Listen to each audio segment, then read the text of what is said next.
Yo, what's up guys? It's Noah here, and in today's video, we're going to be talking through a couple player props I like over on Prizepicks for the Week 10 college football slate. We've got College Football Saturday approaching. For Week 10, I've got 3 player props that I like for this week. Taking a first look at the board on Friday, so I'm recording this video a day before. Going to give you guys 3 plays I'm liking, and as always, we're going to break down these plays and we're going to share why I like them. Now, before we do get started, make sure that you guys hit that like button down below if you enjoyed these Prizepicks videos. Make sure to hit that subscribe button as well. And if you guys are new to the channel and if you are new to Prizepicks, if you don't have a Prizepicks account, make sure that you go sign up. Use that promo code NOAH. When you do sign up for Prizepicks with my promo code and play $5, you're going to get $50 worth of free lineups just for signing up and using code NOAH.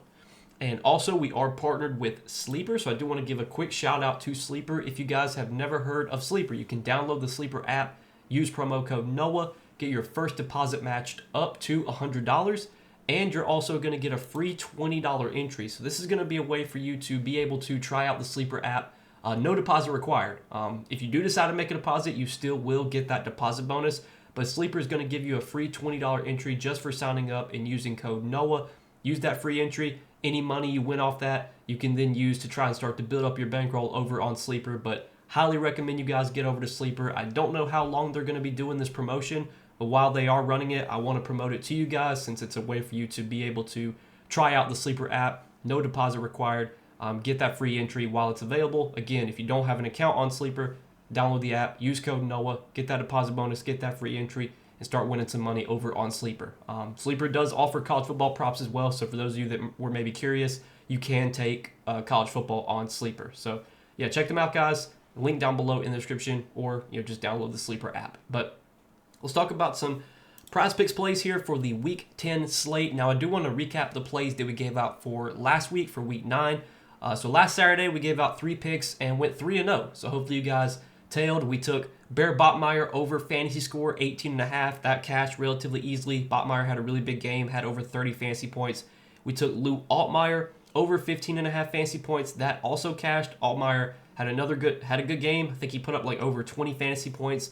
And then we took Nick Marsh over 4.5 receptions, which was a little bit sweaty, but Marsh wound up coming through, finished with 6 receptions. He got a ton of targets. Like in the first half, I think Marsh had like 6 targets, but only like 1 catch, and it was very frustrating. But he kept getting targets in the second half, wound up finally getting some receptions, and went over his receptions prop. So 3-0 last week. Hopefully I helped you guys make some money. Let's try and run it back here again in this week and go 3-0 again. So let's talk through some plays I'm liking, guys. First prop that that we're going to take a look at is going to be a pass yards prop. And I'm liking Baron Morton for more than 256.5 pass yards. So Baron Morton has missed the last couple games for Texas Tech. He's been dealing with an injury. He actually warmed up last game. They faced last week. They faced Oklahoma State, and Morton actually warmed up to play that game. But they wound up just holding him out because it was a game they were going to win easily. I mean, Oklahoma State might be one of the worst teams in the Power 5. They might be one of the worst teams in college football. They've just been terrible. So Morton really probably could have played last week if they needed him to, but it was a game they didn't really need him. This week, it's a bigger game against Kansas State. They're going on the road. So this is definitely a spot where they would like to have their top quarterback playing. And Morton seems to be fully healthy right now. Like, he doesn't seem to have any sort of injury restrictions.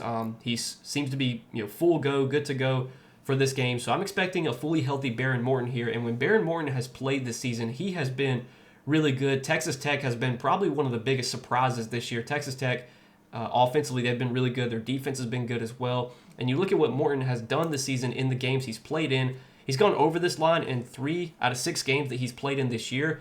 One of the games he went under against Kansas, I'm pretty sure that was the game that he got injured in, so he didn't play the whole game there. He did go under against Utah, which typically not the best matchup. Utah's historically been a good defense, a tough team to throw on. And then he did go under in their first game of the season, but that was a blowout win against Arkansas Pine Bluff. Yeah, literally I've never heard of Arkansas Pine Bluff, but they played Arkansas Pine Bluff their first game of the season.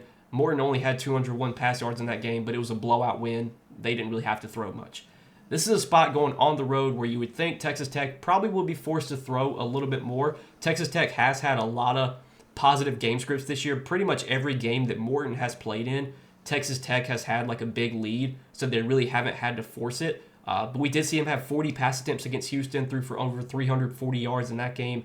He did have 35 pass attempts against Oregon State, threw for 464 yards. Like, he has been very effective as a passer this season. He's shown a lot of like upside when it comes to completing long passes. Like, he's been able to get deep balls completed. Just has so much upside as a passer. It's just the game scripts have kind of gone south on Texas Tech a lot this year. At least for Morton's case, they've had big leads, so they really haven't had to force it. I think this could be a week on the road at Kansas State.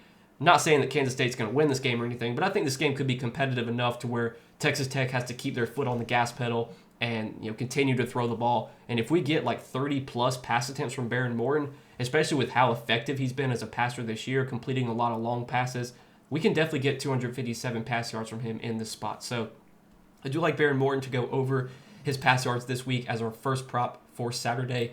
Now, the next prop that I like is going to be on Emmett Johnson. And we're going to take a look at Emmett Johnson's receptions, 3.5 receptions. I like him for more than 3.5 receptions. Now, Emmett Johnson is a running back for Nebraska. He's a workhorse type running back, so he's a guy that gets a ton of opportunity on the ground, and they give him a lot of usage in the passing game as well. He's one of the better pass catching running backs in college football. So far this season, if you look at what Emmett Johnson has done as a pass catcher, he's had 31 catches for 182 yards, so he's been fairly effective, and he's gotten pretty good volume. Last season, Johnson had 39 catches for 286 yards, so again, was used a lot in the passing game last season. But this season, we've really seen him just have a huge workhorse type role, and he's gone over this line in a good amount of games this year. A lot of the games where he has gone under, like he went under 2 games to begin the year against Akron, a blowout win, and then against Houston Christian, it was a blowout win against Houston Christian. So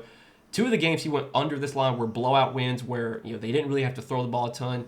He did go under against Maryland, only had 2 catches in that game, and he did go under last week against Northwestern, had 2 catches in that game, but he had 5 catches against Minnesota, 6 against Michigan State, 5 against Michigan, 7 in their first game of the season against Cincinnati. He's a guy that they throw the ball a lot to. He's been getting good volume as a pass catcher. You look at just their last few games, 7 targets, 8 targets, 6 targets. Had a couple games in there with only 2 targets, but outside of those games, 7, 8, 6 targets. Like, he's getting a lot of targets for a running back. And this is a game, against USC. This is a spot where I think we will see a competitive game, if not a game script where maybe, Nebraska is forced to throw. Even though Nebraska's playing at home this week, they are underdogs in this game. They're 4.5 point dogs last time I saw the spread. 4.5 point dogs.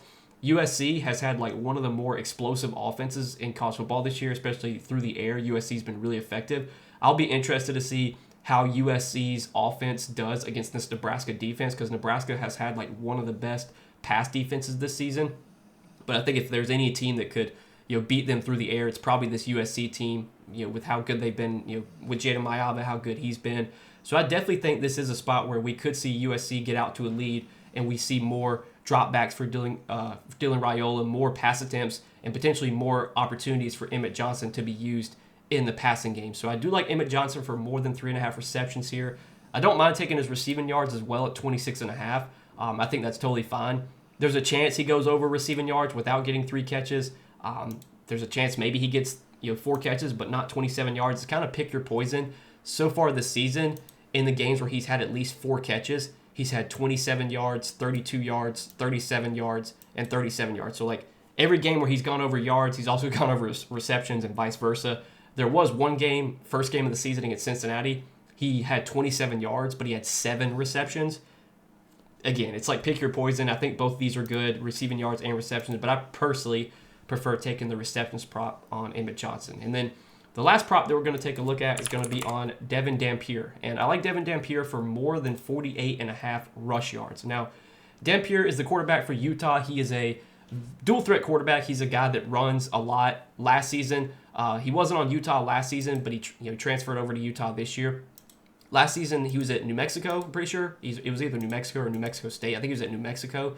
Last year at New Mexico, Dampier did run for, he ran for, over 1,100 yards last season, had 155 carries for 1,166 yards last year, at New Mexico. So a guy that, has a lot of rushing ability.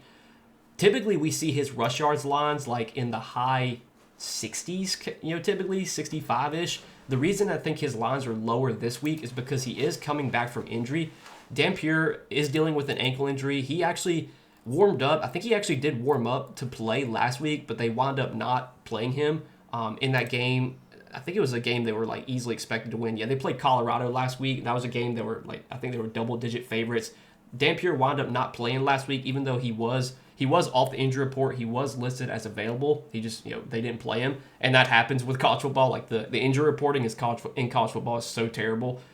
Guys can be listed as out and wind up playing. Guys can get listed as available and don't play. It happens all the time. So Dampier was available to play last week. They wound up playing it safe. Didn't play him. This week, it seems like he's full go, though. Reports are that his ankle's feeling better. He's had more time, to heal. I'm expecting Dampier to pretty much be 100% this week. I guess there's a chance that he's somewhat limited, but I feel like Utah wouldn't throw him out there if he wasn't fully healthy. So if we're going to get a relatively close to 100% Devin Dampier, this is a guy that can run for 100-plus yards. I mean, he did have 120 rushing yards in a game recently against Arizona State. He had 64 rush yards in the last game that he played in against BYU. BYU, not an easy defense.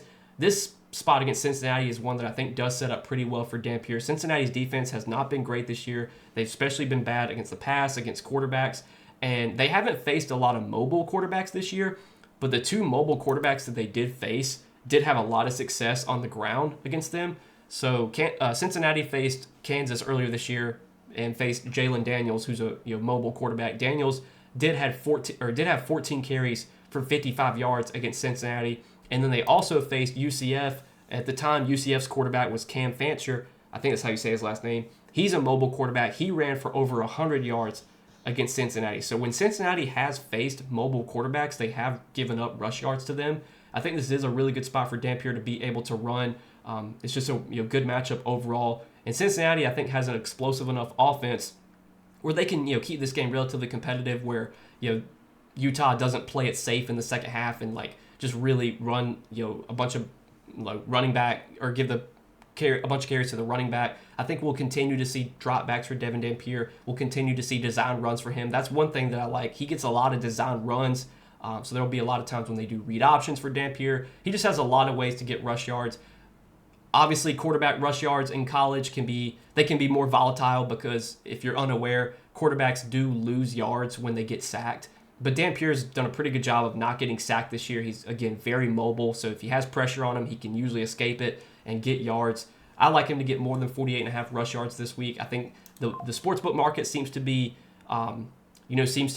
under projecting his rush yards here, maybe assuming he's maybe not 100%, but all the reports that I'm seeing, it looks like Dampier's good to go this week, going to be full go. If that's the case, I think we can get more than 48.5 rush yards. So these are three props, guys, that I'm liking for the Week 10 college football slate for Saturday. 3 plays: Baron Morton, more than 256.5 pass yards; Emmett Johnson, more than 3.5 receptions; and Devin Dampier, more than 48.5 rush yards. Went 3-0 last week, guys. Let's see if we can run it back and go 3-0 again this week. As always, I do appreciate you guys watching these Prizepicks videos. I appreciate your support. Make sure to hit that like button down below for me before you do get out of here. Hit that subscribe button as well.